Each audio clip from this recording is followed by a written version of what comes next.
Bonjour à tous, bonjour et bienvenue pour ce nouvel épisode de podcast tricot. Donc moi je me présente pour ceux et celles qui ne me connaissent pas, je m'appelle Stéphanie, je vis sur Rennes et je tricote depuis environ 6 ans à peu près grosso modo. Donc je vous retrouve à peu près tous les mois pour vous parler tricot. Vous pouvez également me retrouver donc sur mon compte Instagram, donc au même pseudo, Stephnitz, et sur mon compte Ravelry pour voir tous mes projets en cours et terminés, donc avec le même pseudo, Stephnitz. Donc je vous retrouve ce mois-ci, nous sommes mi-avril, pour faire un petit point sur mes projets. Mais avant de commencer, je voulais vous faire un point sur le festival de l'écheveau des mers qui a eu lieu à Saint-Brévin-les-Pins fin mars. Donc d'ailleurs, je tenais à remercier alors avant tout, je tenais à remercier Mélodie qui m'a contactée en amont du festival et que j'ai eu le plaisir de rencontrer sur place. Donc Mélodie fait partie des bénévoles, donc évidemment bénévoles nombreux, mais bénévoles qui ont pu organiser cette première édition de festival. Première édition franchement qui était très réussie, là-dessus il n'y a absolument rien à dire. J'y suis allée avec des tricopines, donc des copines de tricot rennaises. Donc on était 3 à y être puisque l'une des copines était exposante. Donc on y est resté toute la journée, on est arrivé dans la matinée, on est resté toute la journée, puis on est reparti tranquillement en fin d'après-midi. Donc c'était vraiment super chouette de pouvoir profiter tout simplement de la journée, faire X tours auprès des exposants, donc que ce soit des teinturières ou des designers. Et puis le reste du temps, c'était pouvoir se poser dans la salle qui était juste à côté de la salle des exposants, où on pouvait tout simplement tricoter, boire un thé, se restaurer également. Non, c'était vraiment super sympa. Donc un grand merci à Mélodie et à toutes les bénévoles qui ont organisé ce festival, c'était vraiment au top. Puis il y avait vraiment pas mal d'exposants. Vous pouvez toujours aller voir d'ailleurs le site internet de l'écheveau des mers qui récapitule en fait tous les exposants qui étaient sur place. Donc voilà, c'était vraiment une super journée. Je tenais à remercier également les personnes qui sont passées me voir. Certaines qui m'ont reconnue, d'autres qui m'ont reconnue un peu plus tardivement, juste en échangeant, et ça m'a vraiment fait plaisir de pouvoir parler avec ces personnes avec qui on partage la même passion. Je veux dire, c'est ça qui est vraiment super, c'est de pouvoir aller vers une personne que l'on connaît pas, sachant que c'est pas toujours évident, c'est pas... Moi la première, je suis pas forcément à l'aise à aller vers des personnes que je ne connais pas, et de pouvoir parler facilement, rien que par rapport au pull, au gilet, au projet que l'on porte en fait, que l'on a sur nous et que l'on reconnaît directement. Moi c'est ça que j'adore, c'est-à-dire qu'il y a une personne que je ne la connais pas, je ne l'ai jamais vue. Par contre, je sais qu'elle tricote ou alors que l'un de ses proches tricote, parce que je reconnais tout de suite un modèle. On connaît le designer. Deviner la laine, c'est quand même beaucoup plus compliqué. Mais reconnaître le modèle tout de suite et puis pouvoir en parler directement. Donc ça, je trouve ça vraiment génial. Donc un grand merci aux bénévoles qui ont organisé ce festival et un grand merci aux personnes qui sont venus me voir, qui sont passés me faire un petit coucou et voilà, qui m'encouragent à poursuivre mes podcasts. Donc ça fait toujours super plaisir. Merci à tous. Donc je ne suis pas revenue les mains vides de ce festival, of course. D'ailleurs, je vais vous montrer le pins du festival que j'ai acheté. Puisque à l'entrée, on pouvait acheter tote bag, pins, petite pochette. Je ne sais plus exactement, mais il y avait plusieurs articles qu'on pouvait acheter de l'écheveau des mers. Donc voilà, moi je l'ai mis sur mon sac à projet, sur l'un de mes sacs à projet. Donc je suis revenue avec évidemment ce pins. Je suis revenue avec de la laine, même si c'est ça qui est super, c'est qu'on sait qu'on y reste la journée. Donc je me suis absolument pas jetée sur les stands parce que d'une, je n'avais pas préparé de liste en amont avec les projets que j'avais en tête, la laine qu'il me fallait. Alors tout simplement parce que on va pas dire que je suis dans le besoin de laine, hein, ce serait vraiment mentir et être de mauvaise foi. J'ai ce qu'il faut en stock de laine pour tricoter un petit moment, donc c'était vraiment pour me faire plaisir et je voulais vraiment avoir des coups de cœur sur des couleurs et repartir avec. Pas forcément avec un projet précis, mais avec une idée de projet, soit un top d'été, soit avec ce type de couleur. Je m'imagine très bien un pull très loose, très décontracté, ou au contraire, parce que je regarde du coup ce que j'ai ramené, je vais vous expliquer après les projets associés, mais généralement voilà, j'essaie d'associer une idée de projet sans forcément m'arrêter sur un projet précis, parce que tout simplement avec toutes les sorties de nouveaux patrons, je change d'avis, finalement je découvre une nouvelle laine entre temps, donc je vais la tricoter prioritairement, enfin voilà. Donc le tricot est avant tout un plaisir et non pas une to-do list voilà, à réaliser, absolument pas. Donc je vais commencer par ce que j'ai acheté chez Mademoiselle Pluche, donc chez Solène, puisque donc nous étions 3 et non 4, c'est pour ça que j'avais en tête qu'on était 4, mais non, on est allé à 3 à l'Écheveau des Mers, parce que Solène, elle exposait, donc en fait elle a bossé toute la journée, nous on a profité toute la journée, mais ce qui est bien c'est qu'on passait la voir régulièrement et je lui ai pris plusieurs marqueurs, plusieurs types de marqueurs, mais en plusieurs fois au fil de la journée. J'aime bien faire ça. Donc, chez Solène, donc Mademoiselle Pluche, Solène avait mis en réduction ses marqueurs de Noël dernier. Donc moi j'en avais déjà acheté les marqueurs notamment qui font penser au pain d'épices avec la petite forme de maison, de sapin, etc. J'avais déjà acheté ces marqueurs, mais par contre ce que j'avais vu qui était très mignon, c'était ces petits oiseaux. Hop, parce que sinon c'est moi qu'on voit. Voilà, donc ces petits oiseaux. Et là j'en ai pris 3 différents. Donc, bien entendu, ils sont tous répartis sur des projets différents. Tac, tac, tac. Donc il y a celui-ci. Un deuxième. Hop, qui est là. Tu te tournes. Et le troisième.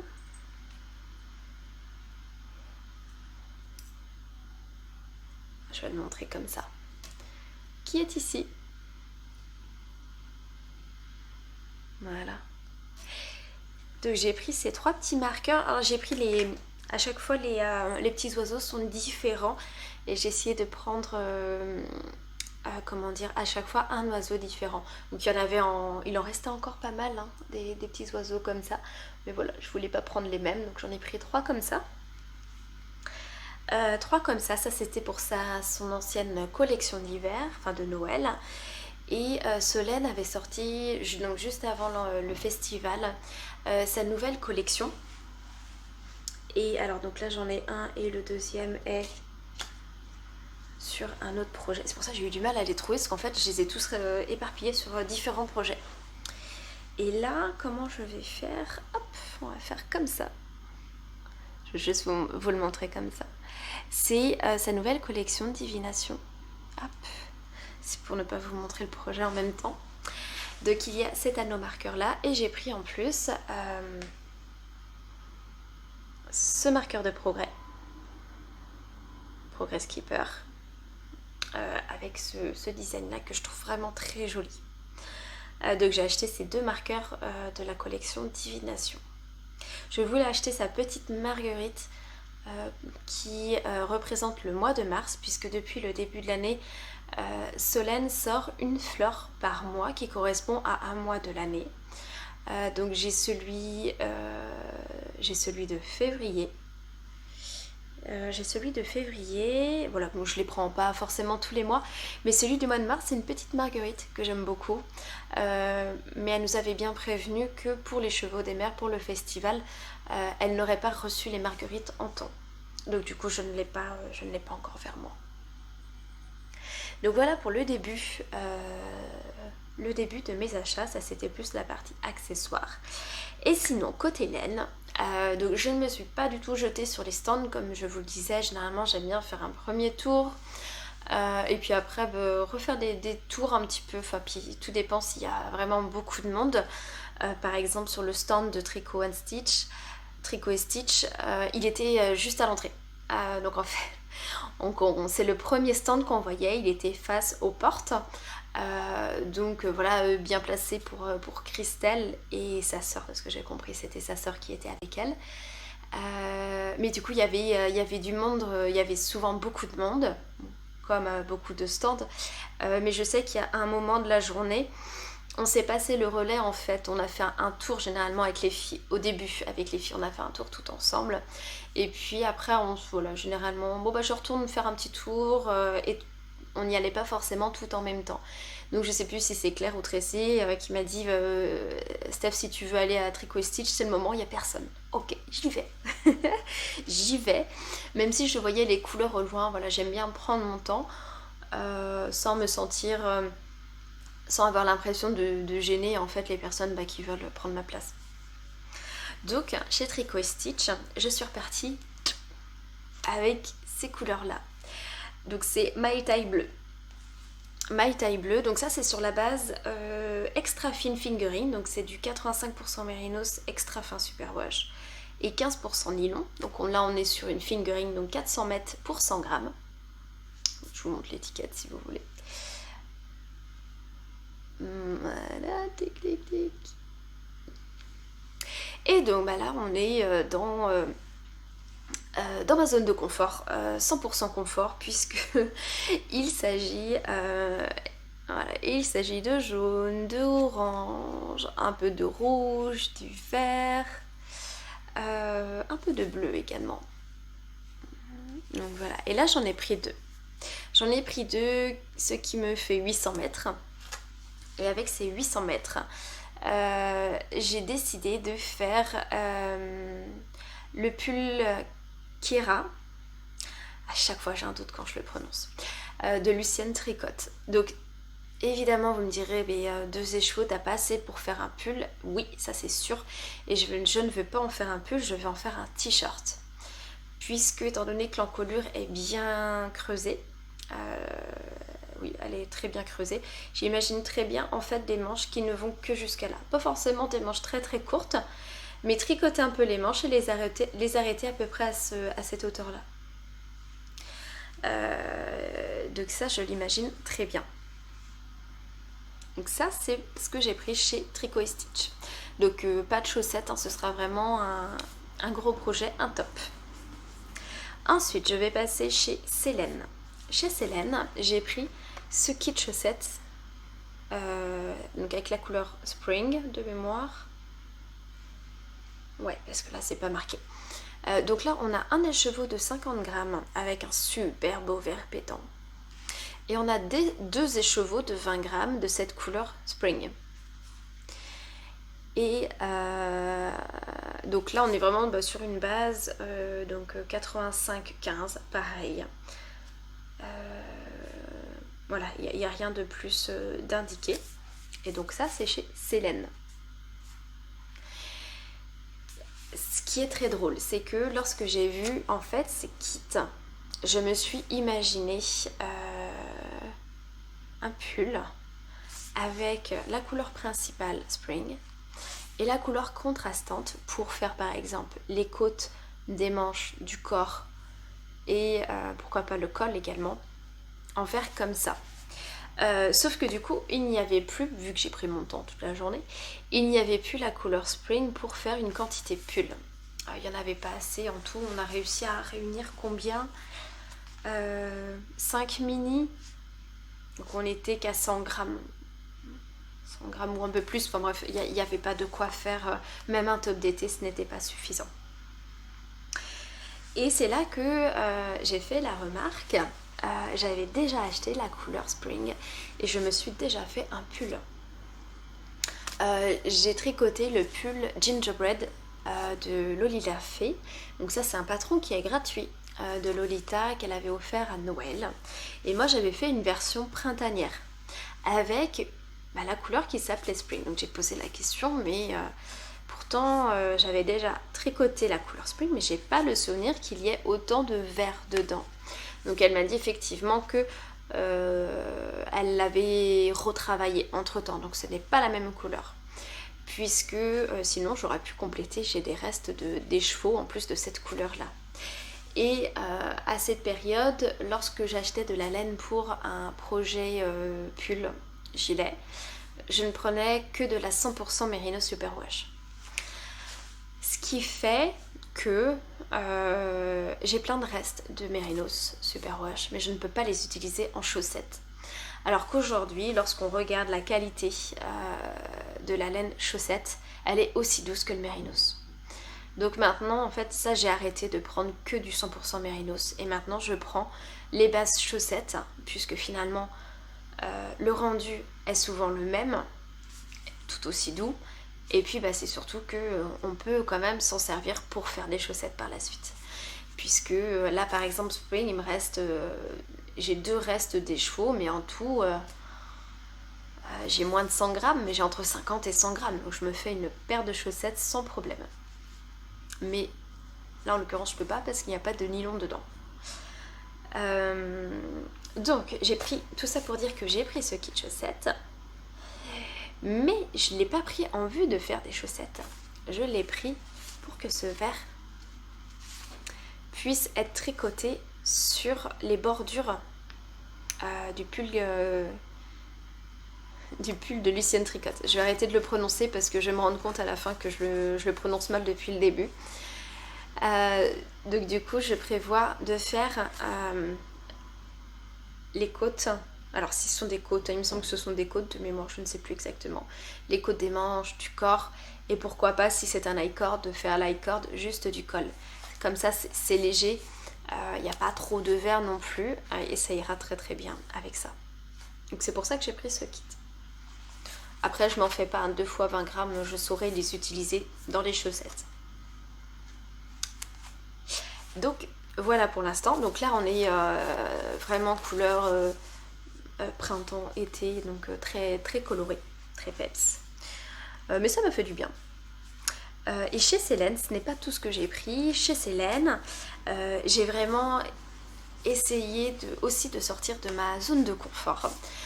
Puisque il y avait un écheveau qui était donc écru avec vraiment alors pas des speckles mais des variations orange, des speckles également.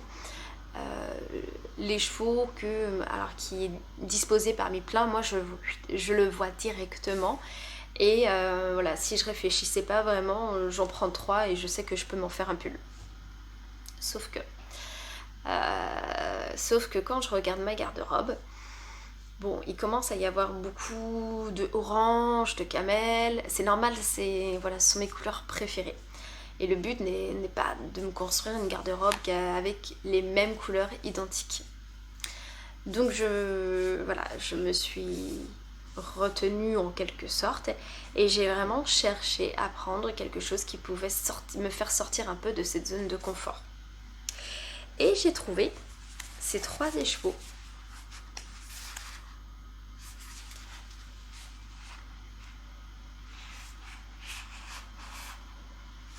Je vais en prendre un.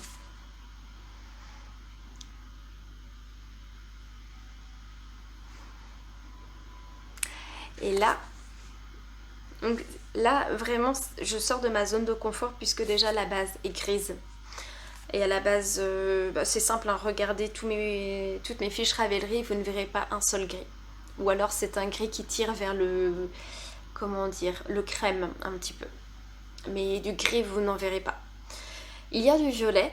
Regardez, vous ne verrez jamais de violet dans ma garde-robe. Mais ce que j'adore, c'est en fait ce orange feu, orange rouge feu, qui va vraiment très très bien avec le reste.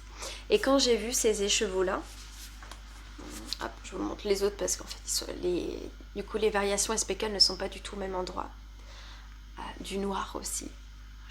Enfin, si je porte du noir, mais pas en tricot, généralement. Et lorsque j'ai vu ces écheveaux-là, je me suis imaginé tout de suite un pull très loose avec beaucoup d'essence. En jersey, enfin, pas que forcément que du jersey, mais globalement du jersey ou un point très simple, pas trop texturé ni trop de dentelle, pour bien mettre en évidence la couleur. Donc j'ai commencé à chercher des modèles sur Ravelry, j'en ai trouvé un ou deux qui pouvaient correspondre à de la fingering, puisque là c'est la même base chaussette. Et ce coloris là c'est sourisette costumée. Donc 85,15, 100 grammes pour 400 mètres, voilà. La même chose que l'autre base chaussette. Donc j'ai commencé à trouver quelques patrons avec lesquels je pouvais utiliser cette laine. Sachant que c'est une fingering, puisque c'est vrai qu'il y a... je ne sais pas si c'est un inconvénient, mais j'ai remarqué que la plupart des modèles qui sortent depuis un petit moment, la majorité se tricote en déca. Parce qu'il y a beaucoup de mélange fingering plus mohair. Donc moi la première, j'aime beaucoup le mélange fingering mohair, notamment pour l'hiver, puisque là j'étais bien contente d'avoir des pulls bien chauds cet hiver. Mais du coup pour la mi-saison, c'est trop chaud. Le mohair tient tout de suite trop chaud, il ne faut que de la mérinos pour moi. Ou du moins mérinos ou un autre fil, mais qui tienne moins chaud que le mohair, et en fingering. Donc là je me suis mise à la recherche de patrons type pull très loose, pas trop de texture, pas trop de dentelle non plus, puisque là ça veut dire qu'il y aura pas mal de speckles sur le pull, et clairement la dentelle ça la cache beaucoup. Donc le but n'est pas de faire de la dentelle pour ne pas la voir. Donc voilà pour cette troisième couleur. Je vous la montre une dernière fois, que j'aime beaucoup. Et ça, ce sera un pull de mi-saison. Alors pas forcément pour le printemps, puisque je préfère privilégier ça, ce pull. Et une fois que j'aurai privilégié ça, on va vite arriver à l'été, parce que là on est déjà mi-avril. Donc mi-avril, mi-mai, juin. Ensuite, voilà, on va être en plein été. Est-ce que je vais tricoter à l'été? Je pense que ce sera des projets de mi-saison pour l'automne. Je pense pas que je vais tricoter beaucoup de tops d'été cet été. Je pense pas. Mais je vais bien m'en tricoter puisque je me suis arrêtée chez Woolbags. Hop. Et j'ai pris de la Mérinos Tencel. Mérinos Tencel, couleur noisette. Hop. Donc Mérinos Tencel, on est bien sur 333 mètres pour 100 grammes. Donc là on est sur de la sport. On est sur une couleur beaucoup plus brillante, donc ça c'est le Tencel qui fait ça. Donc là on est d'accord qu'on reste totalement dans ma zone de confort. On est sur des bases camel un petit peu. Et du coup j'ai pris 2 écheveaux pour me faire un top d'été. 2 écheveaux c'est largement suffisant. Et je n'ai pas décidé encore quel top je vais faire. Je n'ai pas encore décidé quel top. Je vais faire lui d'abord, ça c'est sûr, je vais faire celui-là d'abord. Et lui je le ferai tranquillement, donc si c'est pas le prochain, ce sera sûrement durant le mois de juin, peut-être juillet, que je tricoterai ce top d'été là. Et honnêtement je pense que ouais, ce sera peut-être le seul, il y aura peut-être un deuxième mais pas plus. Après le temps va passer relativement vite, d'autant plus que maintenant je ne tricote pas qu'un seul gros projet à la fois, je tricote systématiquement des chaussettes et parfois j'ai même 2 gros projets en même temps. Donc forcément je mets plus de temps à les tricoter, à les terminer. Donc voilà, le but n'est absolument pas de me retrouver avec un t-shirt terminé au mois d'octobre, même au mois de septembre, parce que septembre je vais le mettre tout le mois de septembre, parce que généralement il fait quand même encore très beau au mois de septembre. Et puis octobre, ciao. Bon,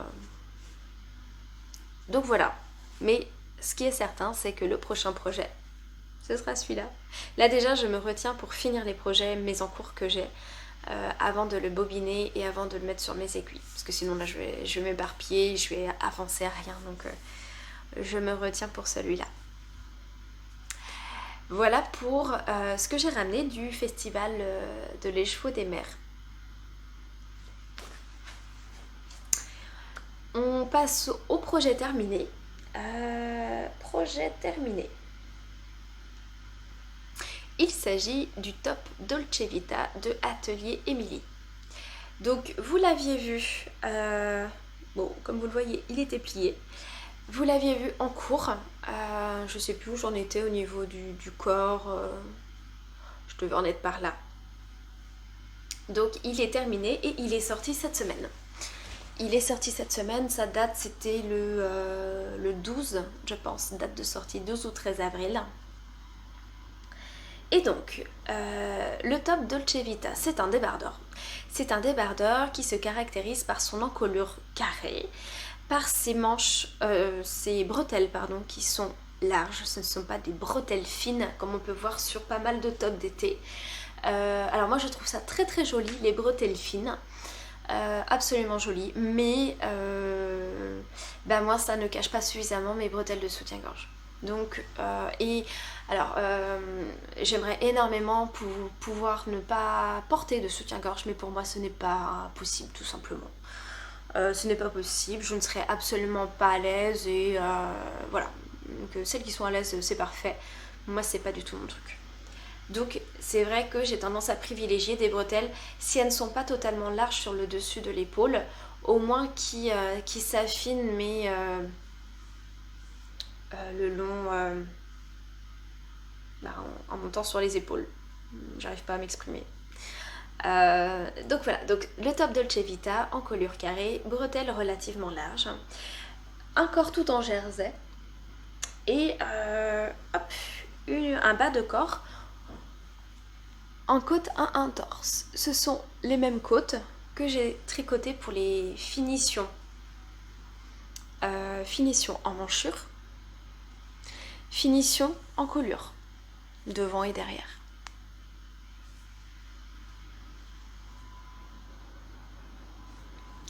Côte 1-1 semi-torse, j'ai dû dire torse semi-torse. Ce débardeur, je l'ai tricoté en taille numéro 2. Donc ce qu'il faut savoir, c'est que comme la plupart des tops d'été, il est préconisé de les tricoter avec de l'aisance négative. Et là, la préconisation d'Émilie, c'était entre 0 et à 5 cm d'aisance négative.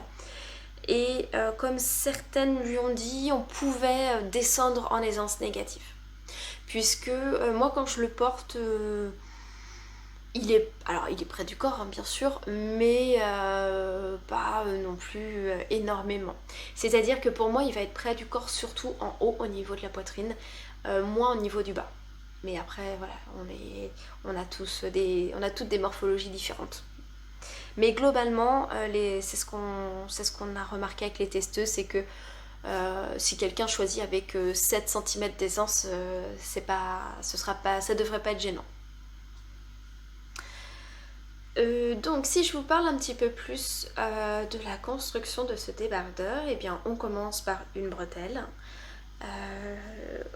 On commence par une bretelle, une seconde bretelle.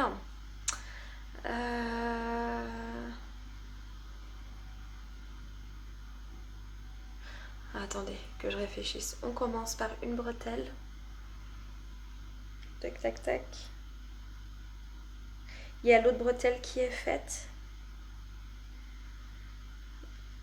On refait l'émail, on la remet sur l'autre. Enfin bref, on commence d'un côté, de l'autre. Et évidemment, on rejoint en rond uniquement lorsque le dos est tricoté. On voit que le dos remonte bien plus haut que l'avant.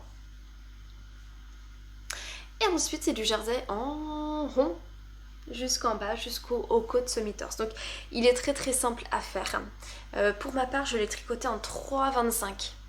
3,25 et les bordures en 3. Donc, normalement, il fallait respecter une différence de 0,5 mm au niveau des aiguilles. En entre le corps et les bordures, moi je ne l'ai pas fait pour la bonne raison que mes aiguilles Knit Pro, donc que j'utilise en fait pour les gros projets, ne descendent que jusqu'à 3. J'aurais pu prendre mes aiguilles Chiago avec un long câble pour les côtes, mais j'ai les shorties, donc même en prenant les plus grandes, elles sont quand même plus courtes. Je ne positionne pas mes mains de la même façon, donc c'est moins confortable.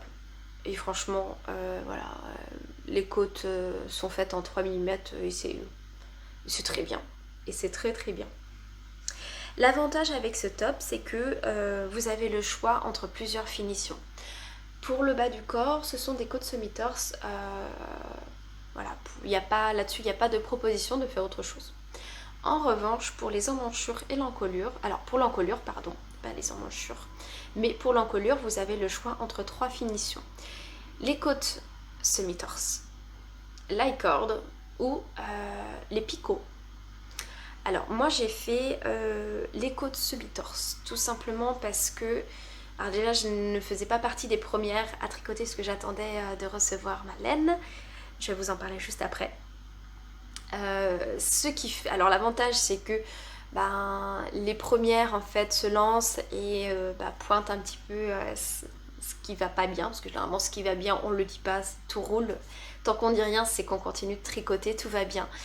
Mais par contre voilà, ce qui ne va pas trop, c'est remonter directement. Et la difficulté du point de picot, puisqu'à la base Émilie a fait ce modèle avec des finitions en picot, c'est que ça roulotait. Au niveau de l'encolure, le point picot, en fait là on voit bien déjà que pour le mien ça ne roulotte pas, mais s'il était un peu plus tendu ce serait beaucoup plus certain,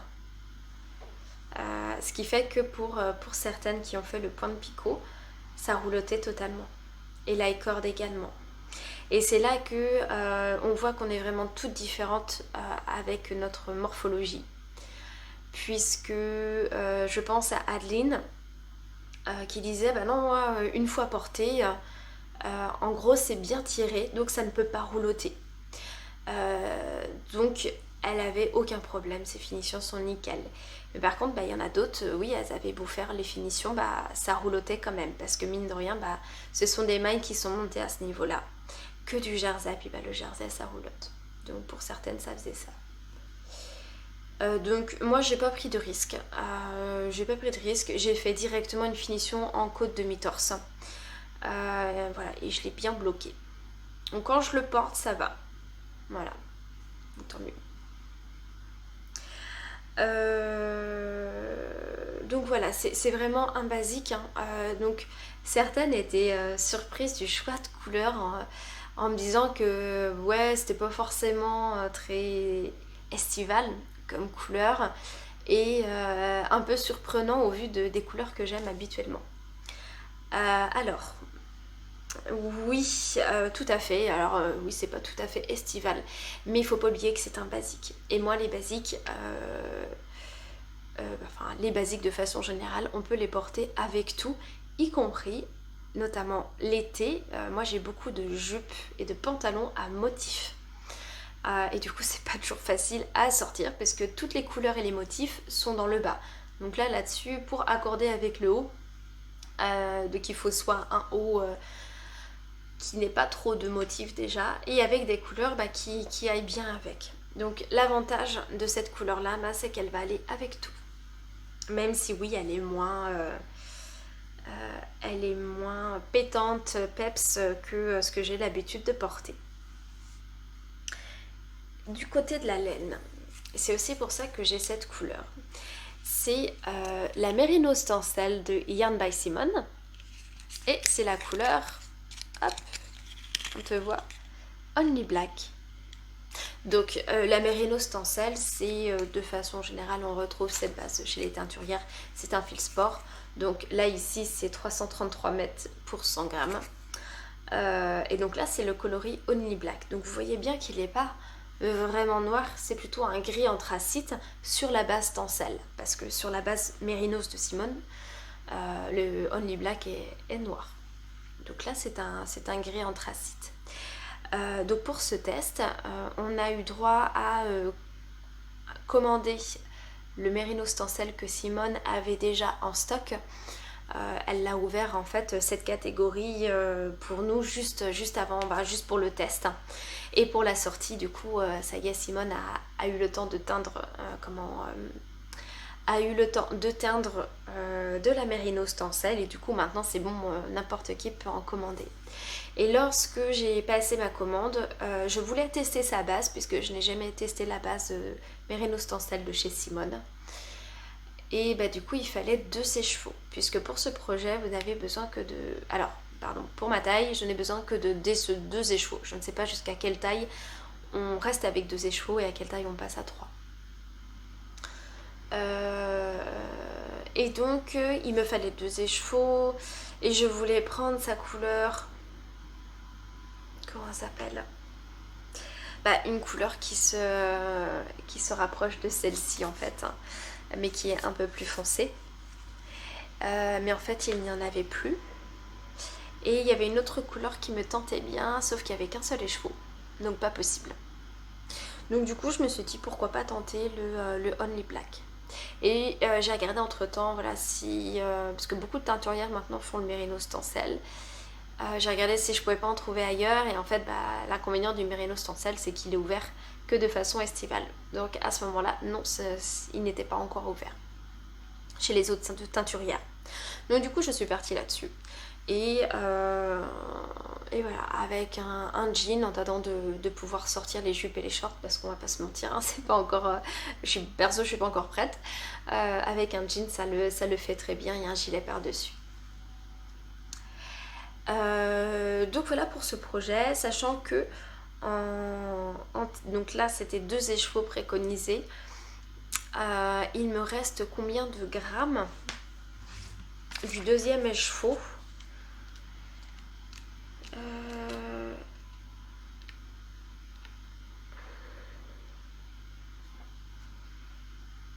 J'ai utilisé 141 grammes sur 200, donc il me reste 59 grammes. Donc voilà, donc c'est pour ça que je pense que 2 écheveaux on peut monter quand même jusqu'à un certain nombre de tailles, pas mal. Il me reste 470 mètres, donc il m'en reste pas mal.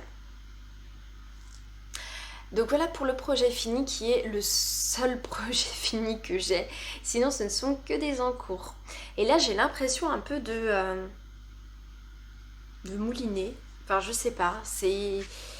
J'aime les encours que j'ai. Mais en fait je pense que j'en ai trop en même temps. Et du coup j'ai envie de tous les avancer. Mais je peux pas tous les tricoter en même temps. Donc du coup vu que j'en ai plusieurs, je mets du temps. Et ça me frustre un petit peu. Donc, je vais reprendre un encours que vous avez déjà vu. Il s'agit du Travel Mode 2.0 qui n'est pas terminé. Mais en même temps, vu que c'est un accessoire, voilà, je le fais de temps en temps quand j'ai envie, quand je suis motivée. Et quand j'en ai marre, je passe à autre chose tout simplement. Mais je l'ai quand même bien avancé depuis la dernière fois que je vous l'ai montré. Hop, attention. Alors, donc ça c'est le début du châle. On arrive à la moitié ici. Voilà. J'ai le fil sur la tête. Et voilà où j'en suis. Donc la dernière fois que je vous ai vu, j'en étais rendue à cette zone-là. Donc j'ai quand même terminé cette zone. Là c'est C4, la couleur contrastante 4.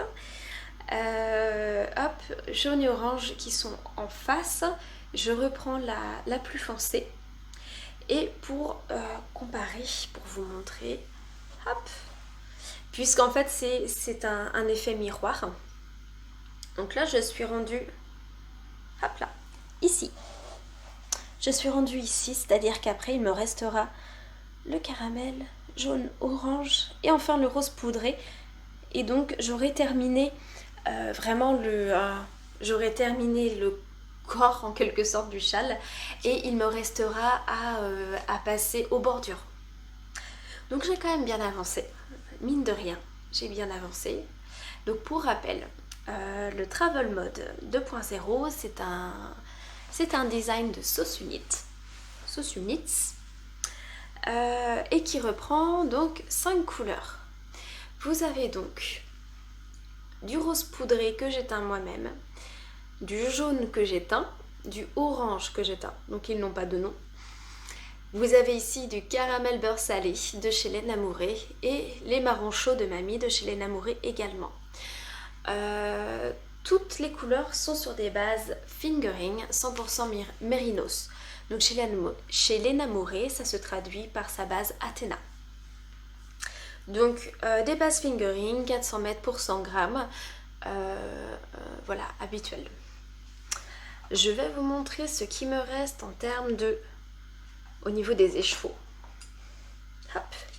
Donc on a le coloris principal qui est donc le rose poudré. On a le jaune. Vous voyez déjà, il reste pas la même quantité. On a le orange, qui reste un peu plus de orange. On a le caramel beurre salé, donc il en reste davantage. Et les marrons de chaud de mamie, qui sont juste là.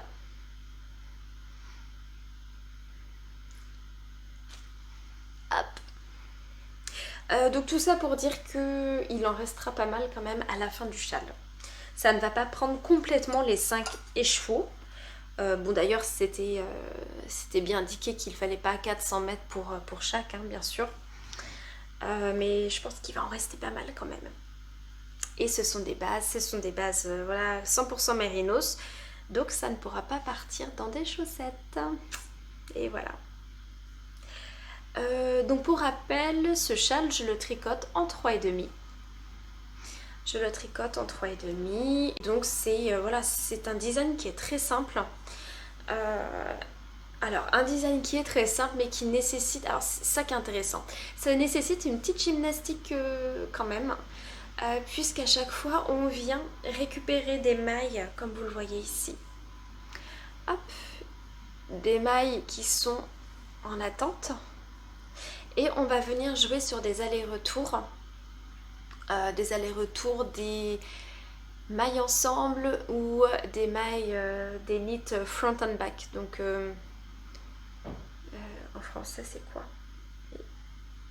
Augmentation barrée. Ouais c'est ça, augmentation barrée je pense en français.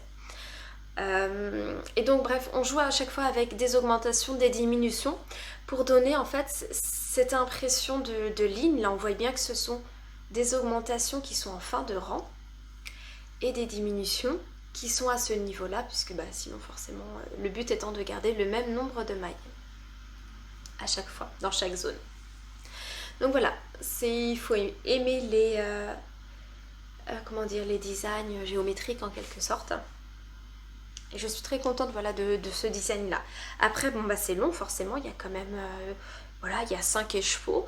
Et donc pour celles qui me découvrent, je tricote quasiment pas de châle, très très peu de châle. J'ai plus de plaisir à tricoter des pulls, des gilets et maintenant des chaussettes plutôt que des châles. Alors que il y a énormément de tricoteuses qui tricotent plein de châles. Mais voilà, moi c'est pas ce que je préfère. Pourtant je porte un châle ou deux, je porte les mêmes tout l'hiver, donc je pourrais en tricoter plus, hein, mais c'est pas ce que je préfère tricoter. Voilà, donc celui-là est intéressant, donc ça c'est chouette. C'est très chouette. Mais voilà, je prends mon temps et j'ai d'autres projets en même temps. Ensuite, j'ai 2 autres projets nouveaux que vous n'avez pas vus. Je vais commencer par le gilet Luce d'Atelier Émilie.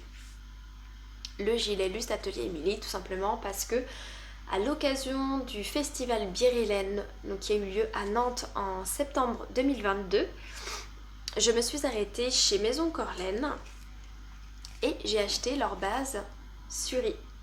Donc oui, c'est c'est mis en cake déjà. Mais j'ai acheté leur base Suri, qui fait partie de leur base Fisherman. Donc c'est une non superwash. Et la base Suri, c'est du Baby Suri Alpaga 74% et 26% de soie. Le tout en non superwash. Et moi j'ai pris la couleur Med B. Donc c'est un très joli rose poudré. Voilà, on est vraiment entre l'écru très légèrement rosé. Hop, je vous montre l'étiquette. Et je la retourne. Voilà. Et sur le festival, sur le salon, il n'y avait plus ce qu'il fallait en stock, donc je l'ai commandé. Je l'ai reçu ultérieurement. Enfin, je l'ai reçu après le festival. Et j'avais très bien vu, grâce à des modèles exposés, un gilet, un basique que je voudrais pour le printemps, pour l'été, lorsque l'on est en soirée. Et ben voilà, il y a une petite fraîcheur qui arrive. Hop, donc moi généralement j'aime bien mettre un petit gilet ou un châle sur mes épaules. Et là j'imaginais parfaitement un châle tricoté avec un seul fil. Un châle, un gilet, je sais plus ce que j'ai dit. Bref, tricoté en un seul fil. Donc quelque chose de très aérien et de très très doux. Parce que là leur base elle est d'une douceur incroyable. Donc là je suis partie sur un gilet Luce d'Atelier Émilie. Donc c'est un basique qui est très connu. Vous pouvez aller voir sur Ravelry, sur Insta. Il y a énormément de modèles tricotés gilet ou pull Luz. Et là en l'occurrence c'est le gilet qui m'intéresse. Et j'en avais déjà tricoté un en sample pour Liz Taylor. Donc ça c'était à l'occasion de sa première sortie de gamme de laine. Donc j'avais découvert en avant-première qu'elle allait sortir une laine à sa marque, tout simplement. Donc pour ça, je lui avais tricoté un sample et c'était le gilet Luz. Donc le gilet Luz, pour celles qui ne connaissent pas, c'est un basique. Donc là, c'est une construction en raglan. On voit bien, avec un col rond et qui monte assez haut. Voilà, donc là on voit bien le col. Ce qui est super, c'est qu'on fait les pattes de boutonnage en même temps avec le principe d'un I-cord. Donc une fois que le raglan est terminé, on sépare les manches du corps. Et puis là on fonctionne en aller-retour. Voilà. Donc là j'en suis à un peu plus de 10 cm sous la manchure. Donc il m'en reste encore 10 bons centimètres. Avant d'attaquer les côtes. Sachant que les côtes, il y a sur le corps 5 cm je pense, ou un peu plus. Il y a pas mal de longueur de côte.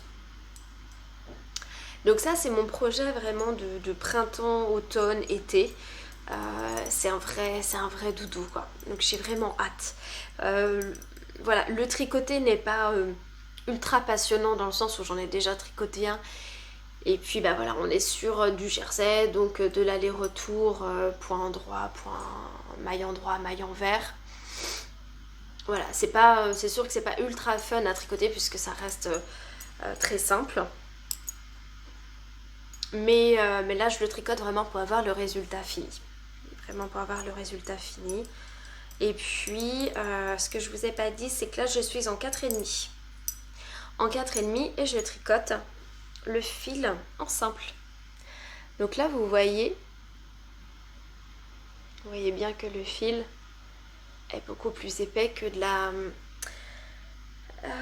du mohair et soie qu'on a l'habitude de voir tenu en double par exemple. Ouais, il est beaucoup plus fluffy, beaucoup plus gros, ce qui fait qu'en le tricotant en simple et notamment là en 4,5, on voit évidemment que c'est ajouré, c'est le but, mais pas tant que ça. Donc et ça c'est vraiment c'est Maison Corlaine sur le stand. Alors la plupart des teinturières mettent des modèles d'expo des modèles tricotés et c'est une excellente idée parce que au-delà de se rendre compte de la couleur, on se rend compte également de la texture. Lorsqu'il y a un petit jeu de dentelle, de texture, ou tout simplement comme ça lorsque c'est tricoté de façon déjaugée, on se rend compte du rendu et ça peut donner de très bonnes idées. Donc voilà, j'ai commencé ce gilet, le gilet Luz, et bien dès que j'ai terminé le débardeur. Donc il n'y a pas très très longtemps. Et donc voilà, je le poursuis en même temps que mon travel mode et en même temps que une paire de chaussettes. Et donc là, il s'agit d'un cal organisé par Christelle d'Emaille et moi, donc qui a sa chaîne YouTube, qui a donc son compte Insta, etc. Et Christelle n'est pas son premier design, mais moi c'est le premier que je tricote d'elle. Et il s'agit des 4 Element Socks. Donc pour ceux et celles qui ne veulent pas voir le rendu, je vous invite à vous arrêter là, puisque je vous ai montré tout en plus, j'ai pas fait exprès, mais je vous ai tout montré en début de vidéo concernant mes achats au festival. Donc si vous voulez, vous pouvez vous arrêter là. Et dans ce cas, je vous remercie d'être resté jusqu'à ici. Et je vous dis à très vite. Et pour les autres, c'est parti. Donc déjà, pour rappel, j'ai tricoté les chaussettes du cal avec couleur contrastante Miss Halloween de laine de motte en base chaussette. Alors ça c'est génial, au festival à Saint-Brévin justement, il y avait 2 personnes à côté de nous et je sors les laines justement de mes chaussettes et la fille à côté qui me dit ah ça c'est laine de motte Miss Halloween. Waouh, bravo, ouais c'est ça, exactement. Donc alors on peut pas toujours reconnaître des couleurs, les couleurs de teinturière, surtout lorsqu'il s'agit de coloris plus neutres, plus solides. Mais c'est vrai que lorsqu'il s'agit vraiment de coloris à speckle, à variation, on peut facilement reconnaître la patte de la teinturière et parfois carrément le coloris.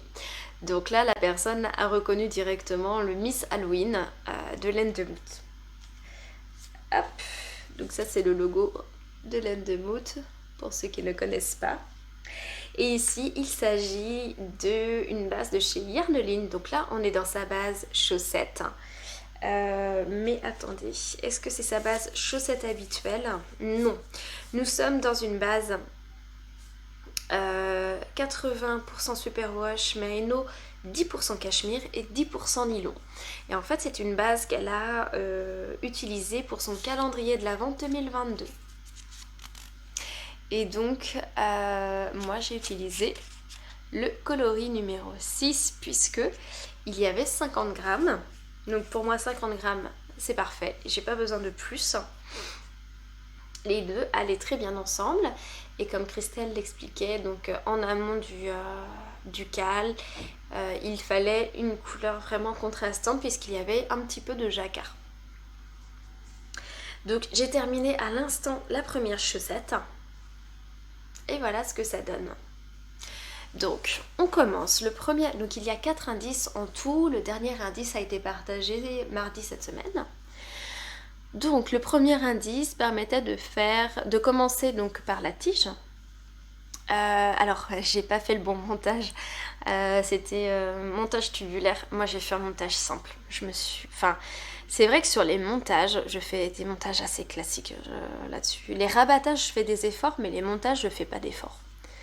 On est sur des côtes 1-1 semi-torse pendant un certain nombre de centimètres, je ne sais plus.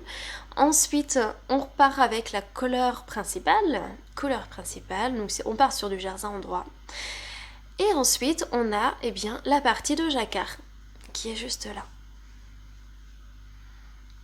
Hop, là c'est là j'ai ma jonction. Ensuite, deuxième indice, on vient réaliser cette texture, ces tresses-là. Donc moi, je les ai réalisées avec ma couleur contrastante. C'est pas ce qui est préconisé dans le patron.